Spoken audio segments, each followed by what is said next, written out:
कस्तो चिसोमा एकदम भरिलो काम लागेको छ साँच्चै।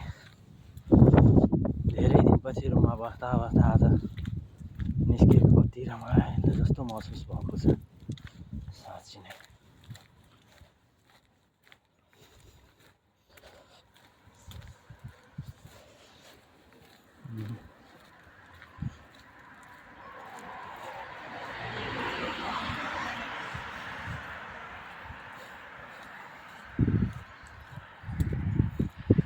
यहाँका घरहरू यस्ता देखिन्छन्, ठ्याक्कै हाम्रो देशको घरहरू जस्तै ट्याक्रा टिक्री परेको है। तर हाम्रोतिर चाहिँ टिनको छाना लाउँछन् भने यहाँतिर चाहिँ प्रायः जस्तो सबै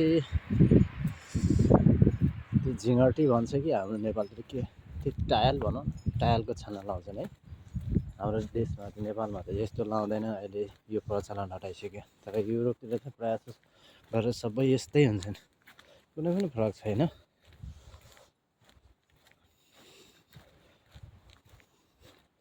साँच्चीकै विकसित मुलुक भनेको विकसित मुलुकै हो, किनभने यहाँ हेर्नु रोड नजाराहरू कति राम्रो छ, सुन्दर छन् है, सफा छन्।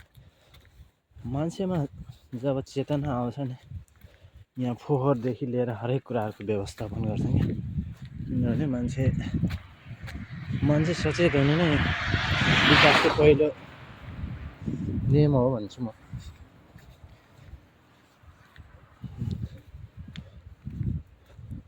हेर्नु त मान्छे घरहरू कति सफा सफा छ, घर हो कि यो रिसोर्ट हो कि के हो बुझ्नै हामीलाई चिन्न गाह्रो पर्छ।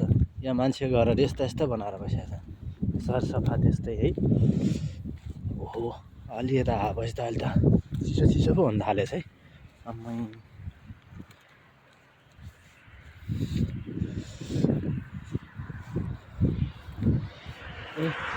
अहिले त हिउँ पनि झरेछ।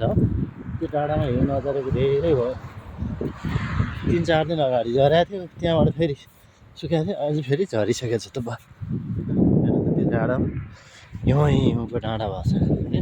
तर यो ठाउँमा चाहिँ यो समुद्रको नजिक भएर होला, यो ठाउँमा चाहिँ कहिल्यै हिउँ पर्दैन अरे होइन। माथि डाँडामा चाहिँ पर्छ, तर यहाँ चाहिँ खासै पर्दैन, अलिअलि पर्छ।